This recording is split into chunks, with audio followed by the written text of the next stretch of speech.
Leslie here at Golden Meyer School on Giving Tuesday. We're really excited today because we are introducing a leadership component into our programming. We're debuting it this Giving Tuesday. All of our students are making our delicious Minestrone Soup and are then going to be donating it to repairs of the Breach Cafe for those experiencing homelessness.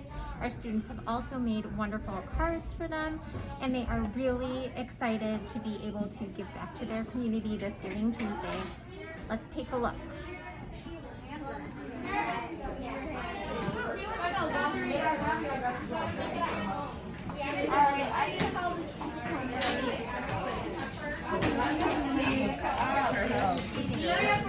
How you doing, Leilani?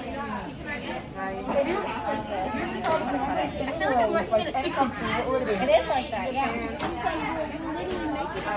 Yeah, cut the end off.